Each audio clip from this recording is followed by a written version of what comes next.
Education in Sweden is mandatory for all children between age 7 and age 16. The school year in Sweden runs from mid-late August to early mid-June. The Christmas holiday from mid-December to early January divides the Swedish school year into 2 terms. Homeschooling is closely supervised by the government and very limited. From the age of 1, children can be admitted to preschool. Preschools help provide an environment that stimulates children's development and learning and enable parents to combine parenthood with work or studies. During the year before children start compulsory school, all children are offered a place in a preschool class, which combines the pedagogical methods of the preschool with those of compulsory school. Between ages 6/7 and 15/16, children attend compulsory comprehensive school, divided in 3 stages.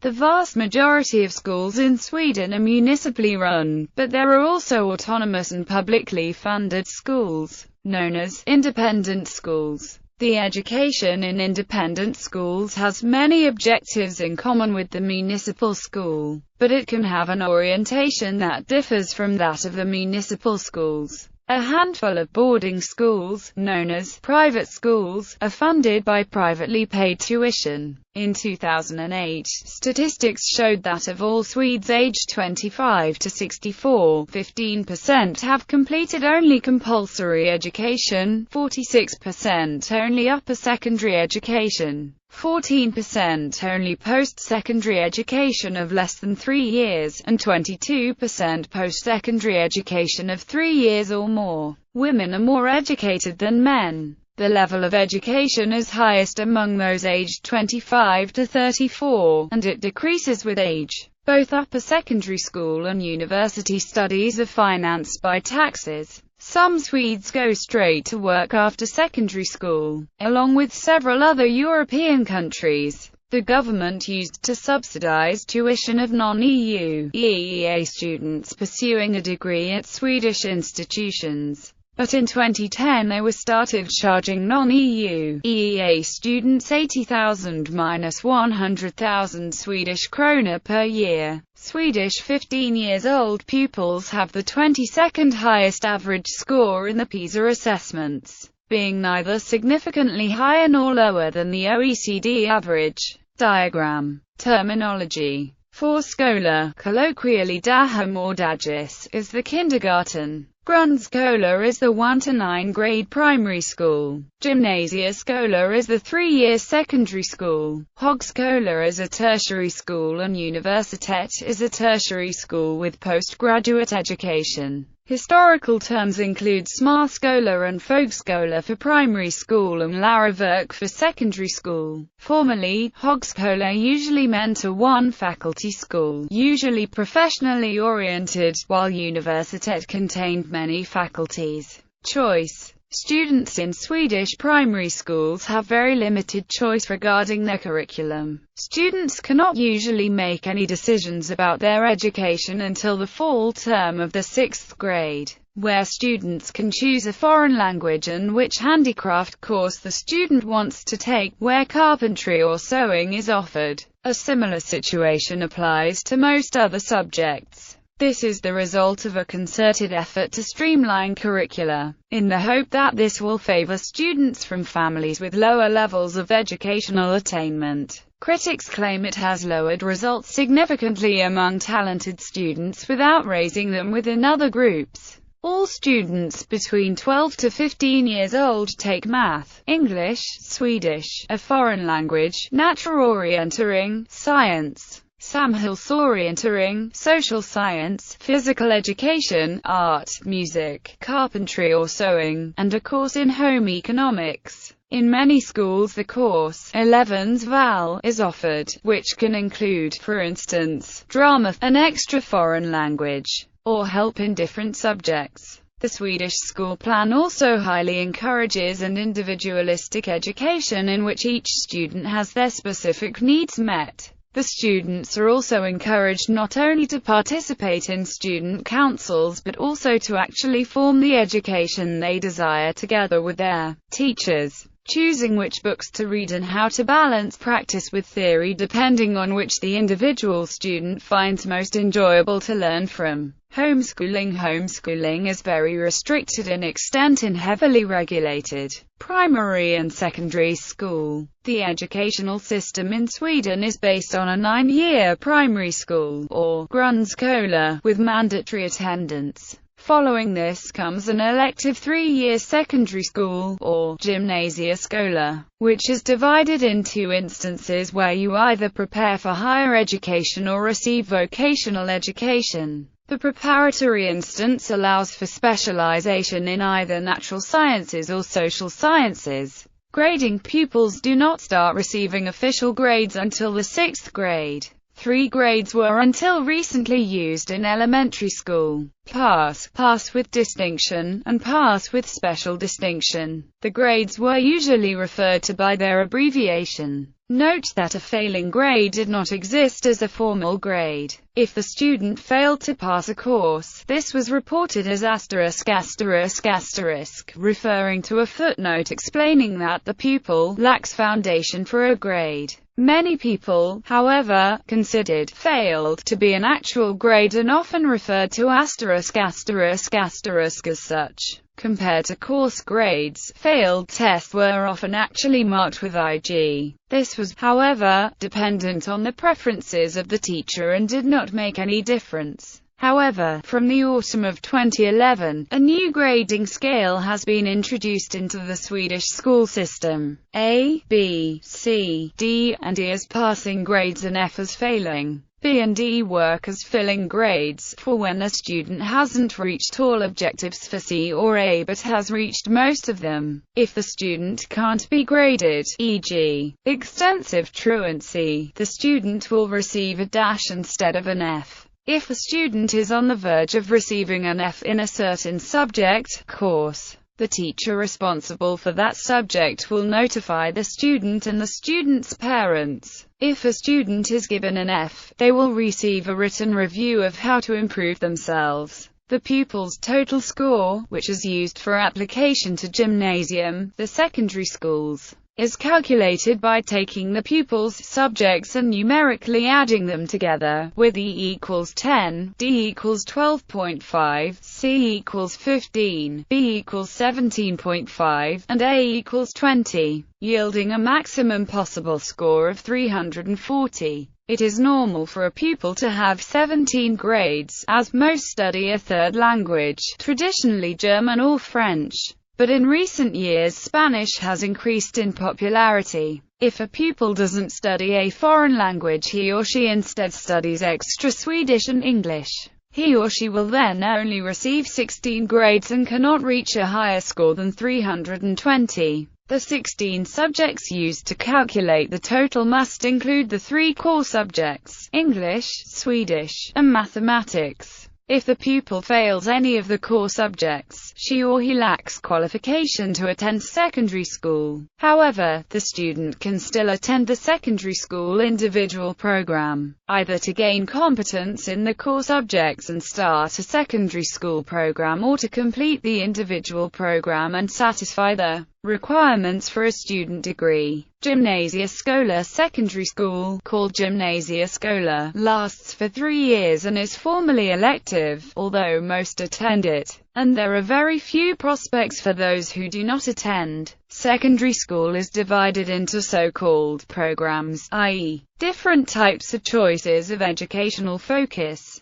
The 2 most common programs are social science and natural sciences. The programs are further divided into orientations. There are currently 17 different national programs, with between 2 and 4 centrally defined orientations. In addition, there are local programs and orientations, but most schools use the national programs. As of the autumn of 2011, there will be 18 national programs, 6 college preparatory programs, and 12 vocational programs. The programs are divided into 2 general categories: preparatory and vocational. All programs give basic qualification to attend university, but preparatory programs typically satisfy more of the various special qualifications that are required to attend some university courses and programs. Just over half of upper secondary students follow one of the 13 vocationally oriented programs.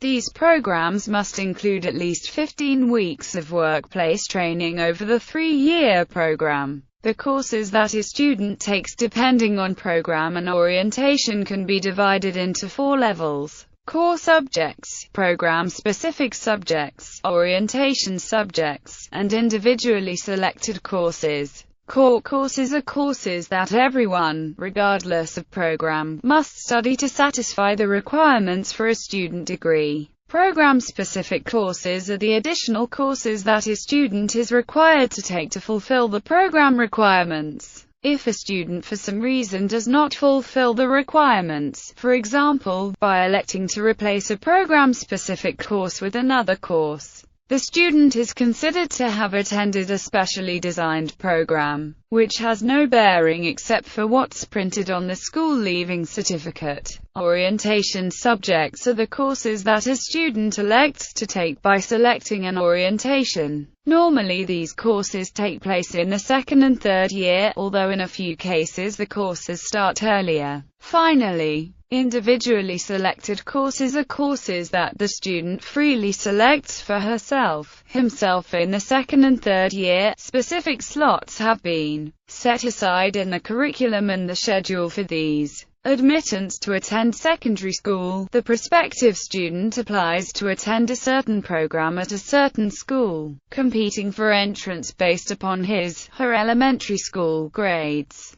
In a few cases, such as the arts program, at certain schools, the student applies for both the program and the orientation. Some programs, generally the arts program and certain local programs, orientations, have some form of entrance exam in addition to the elementary school grades. International schools. As of January 2015, the International Schools Consultancy listed Sweden as having 107 international schools. ISC defines an international school in the following terms. ISC includes an international school if the school delivers a curriculum to any combination of preschool, primary or secondary students, wholly or partly in English outside an English-speaking country, or if a school in a country where English is one of the official languages, offers an English medium curriculum other than the country's national curriculum and is international in its orientation. This definition is used by publications including The Economist. Independent schools. Prior to the 1990s, there were only a handful of private schools in Sweden, mostly tuition-funded boarding schools, whereof Sigtunaskolan and Lundsbergs skola are the most well-known. A major education reform in 1992 allowed privately run schools offering primary or secondary education to receive public funding for each student, at a level similar to what public schools receive. These are called independent schools, and in 2008 there were around 900 of them. The independent schools, similar to charter schools in the United States or academies in the United Kingdom, are funded with public money from the local municipality based on the number of pupils they have enrolled,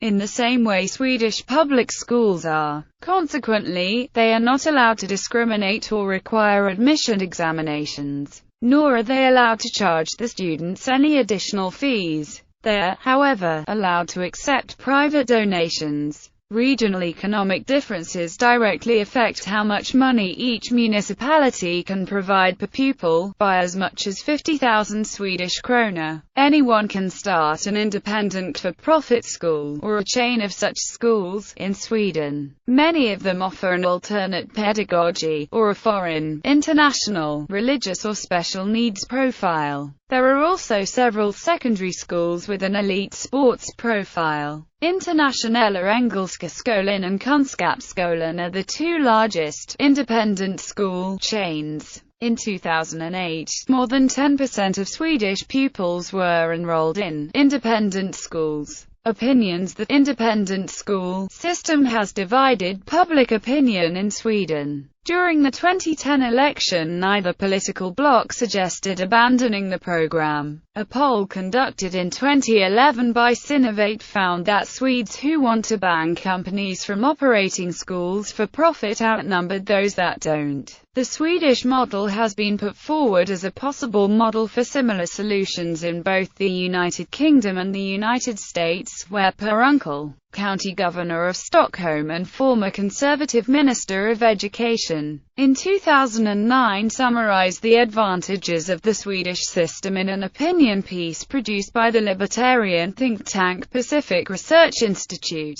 Education is so important that you can't just leave it to one producer, because we know from monopoly systems that they do not fulfill all wishes. In February 2013, The Guardian published an article on independent school system in Sweden. Sweden proves that private profit improves services and influences policy. Even education unions came on board when private provision was introduced into Swedish schools. Citing the paper on average educational performance made by Research Institute under the Swedish Ministry of Employment, IFAU, which found that an increase in the share of independent school students improved average performance at the end of compulsory school as well as long-run educational outcomes. However, in June 2015, another article by a different correspondent from The Guardian published an article showing that the system was a political failure, and that standards in learning had dropped dramatically over the years, and was in a state of crisis. Tertiary education. Completing secondary school on a vocational program with full classes on a 3-year curriculum does provide a basic qualification for further studies. However, many times tertiary education is required before being admitted at university or university college. Post-secondary education is provided by municipal schools, and independent boarding schools named Folkhögskola. Instead of opting for higher education, a student from a vocational program in secondary school is able to apply for what is called qualified vocational education or kvalificerad yrkesutbildning. This form combines education and practical experience from business or industry in the chosen field. The level of education is essentially post-secondary but can also contain courses that meet the requirements of tertiary education. For post-secondary education, the KVU and the qualified vocational education in some ways correspond to what is offered by community colleges in the United States.